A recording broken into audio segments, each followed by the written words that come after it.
সাথেই কিন্তু একটি পর উঠতেছে, দেখছেন দেখছেন এই যে এই পরটির সাথেই একটি পর উঠতেছে। কবুতর আশা করি আপনারা বয়সের হিসাবটা বুঝতে পারছেন। তো আছে দেখছেন ফুল সেট আপ 10টা পর। কোনো বাচ্চা কবুতরের এরকমের ফুল সেট আপ কখনই থাকবে না। এইখানে যেই জায়গায় পর উঠতেছে এই অবস্থায় সেম জায়গায় পর উঠবে। তাহলে এখন আপনারা অনেকেই প্রশ্ন করতে পারেন যে ভাই তাহলে যদি এরকম হয় যে বাচ্চা কবুতরের ফুল 10টি পর উঠে আছে এখনো পরে নাই, হয়তো বা কিছুদিন পরে পড়বে। প্রাপ্তবয়স্ক কবুতর এবং বাচ্চা কবুতরের মধ্যে পার্থক্য রয়েছে অনেক। যেমন 1 মাস হবে তখন থেকে পর পড়া শুরু হবে, 1 মাস পর একটি পর পড়বে, সেই পরটি উঠতে সময় লাগবে 15 দিন। আসসালামু আলাইকুম গাইস, টাইটেল এবং থাম্বনেল দেখে অবশ্যই বুঝে গেছেন যে আজকের ভিডিওটা কি নিয়ে। গাইস আমরা যারা নতুন কবুতর পালক আছি তারা কিন্তু নতুন অবস্থায় আমরা বুঝতে পারি না যে কবুতর কত পরের হয়েছে এবং কবুতরের বয়স কত। তাই আজকে আমি আপনাদের জন্য নিয়ে এসেছি কীভাবে সহজে আপনারা পর গণনা করতে পারবেন এবং কবুতরের বয়স নির্ধারণ করতে পারবেন। তো আশা করি ভিডিওটা না টেনে সম্পূর্ণ দেখবেন। তো চলুন গাইস বেশি বকবক না করে মূল ভিডিওতে চলে যাই।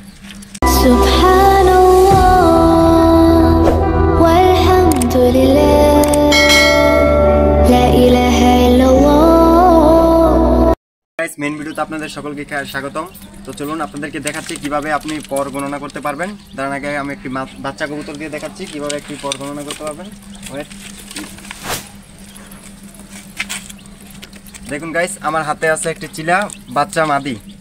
এটা কিন্তু একটা চিলা বাচ্চা মাদি কবুতর। এটার বয়স কত এটা কীভাবে নির্ধারণ করবেন দেখুন এখানে ফোকাস পর উপরে দেখুন পর গণনা করতে পারবে 1 2 এখান থেকে শুরু করবেন। দেখুন কিছু পর রয়েছে এদিকে কবুতরের বাইরের দিকে, কিছু পর রয়েছে কবুতরের দিকে মুড়ানো। এই দেখুন এখান থেকে কবুতরের পরগুলো এখান থেকে এদিকে মুড়ানো রয়েছে কবুতরের বাইরের দিকে এবং এখান থেকে এদিকে কবুতরের দিকে পরগুলো মুড়ানো রয়েছে। তো যেগুলো কবুতরের দিকে মুড়ানো রয়েছে ওইগুলো আপনারা গণনা করবেন না, এখান থেকে গণনা করতে আসবেন যেগুলো কবুতরের বাইরের দিকে মুড়ানো রয়েছে। যেমন 1 2 3 4 5 6 7 8 9। তো 9টা পর রয়েছে এরকমের, কিন্তু এইগুলো যেগুলো কবুতরের দিকে মুড়ে আছে এগুলো গণনা করবেন না, এই 9টা পরই আছে।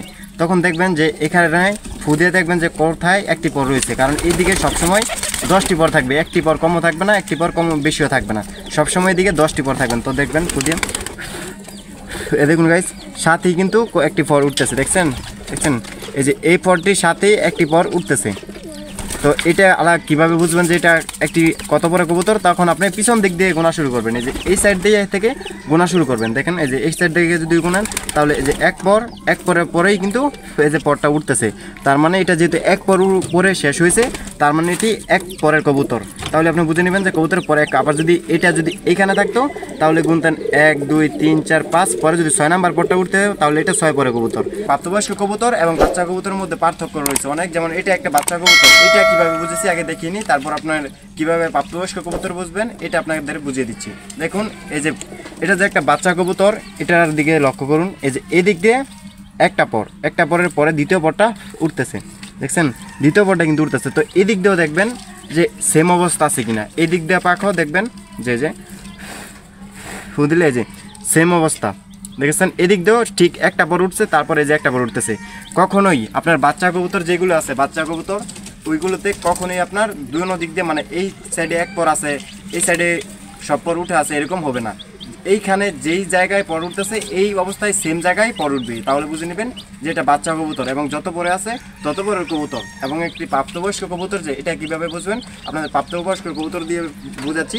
তো আশা করি বুঝতে পারছেন যে এটা কীভাবে বোঝা যায় যে এটা বাচ্চা কবুতর এবং পর গণনা তো আশা করি সকলে বুঝতে পারছেন। তো পর গণনা করে কীভাবে বয়স নির্ধারণ করবেন এটা হচ্ছে কি আপনার একটি পর মনে রাখবেন যে কবুতর 6 মাস হলে তারপর প্রাপ্তবয়স্ক হয়। একটি পর উঠতে আপনার সময় লাগে 15 দিন।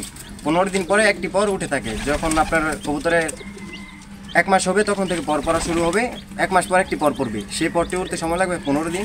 15 দিন পর আরেকটা পর পড়বে, তারপর আরেকটা পর পড়তে 15 দিন সময় লাগবে। এরকম করতে করতে পরবর্তী 5 মাসে আপনার 10টা পর উঠে শেষ হবে। তো যেহেতু এখানে এক পর উঠেছে সেহেতু হচ্ছে কি এটাই মাত্র 1 মাস 15 দিনের কবুতর, যেহেতু এক পর উঠে শেষ হয়েছে। যদি এটা যে 2 পর উঠে শেষ হতো তাহলে এটা 1 মাস মানে 2 মাসের কবুতর, যেহেতু 2 পর উঠে শেষ হবে সেহেতু 2 মাসের কবুতর। 15 দিন করে যেহেতু সেহেতু 2 মাসের কবুতর। আশা করি আপনার বয়সের হিসাবটা বুঝতে পারছেন কীভাবে হবে এটা আপনারা অবশ্যই বুঝতে পারছেন। এখন আমি আপনাদের একটা প্রাপ্তবয়স্ক কবুতর আমি দেখে দিচ্ছি কীভাবে আপনারা বুঝবেন যে এটা একটি প্রাপ্তবয়স্ক কবুতর। এটা তো বাচ্চা কবুতর দেখিয়ে দিলাম।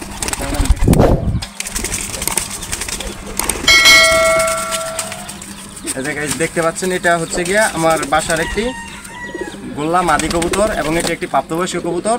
এটা কিভাবে বুঝছি আমি প্রাপ্তবয়স্ক কবুতর, দেখুন কবুতরটা পর ধরে টান দেবেন, দেওয়ার পরে গুনতেছেন এই যে 1 2 3 4 5 6 7 8 9 10 একদম 10টা পর ফুল সেটআপ করা আছে দেখছেন ফুল সেটআপ 10টা পর কোনো বাচ্চা কবুতরের এরকমের ফুল সেটআপ কখনোই থাকবে না এটা শুধু বাচ্চা প্রাপ্তবয়স্ক কবুতরের ক্ষেত্রে কোনো বাচ্চা কবুতর এরকম ফুল 10টা পর উঠা থাকবে না যদি 10টা পর উঠা থাকে তাহলে মনে করবেন যে এটা বাচ্চা না এটা প্রাপ্তবয়স্ক কবুতর যদি বাচ্চা কবুতর হয় একটি পর হলেও পরা থাকবে এই যে এদিক দিয়েও সেম অবস্থা ফুল 10টি পর সেটআপ আছে এখন আপনারা অনেকেই প্রশ্ন করতে পারেন যে ভাই তাহলে যদি এরকম হয় যে বাচ্চা কবুতরের ফুল 10টি পর উঠে আছে এখনও পরে নাই হয়তো বা কিছুদিন পরে পড়বে কিন্তু ভাই বাচ্চা কবুতরে এরকম হবে না শুধু এরকম একটি প্রাপ্তবয়স্ক কবুতরের ক্ষেত্রে এরকম হবে যদি বাচ্চা কবুতরের ক্ষেত্রে হয় তাহলে আপনার এটা কখনোই পড়বে না বাচ্চা কবুতরের সময় এখানে যেই অবস্থা থাকবে এখানে সেম অবস্থা থাকবে একটি পর হলেও পরা থাকবে এরকমের 10টা পর একদম ফুল সেটআপ আছে এরকমের বাচ্চা কবুতরের কখনোই থাকবে না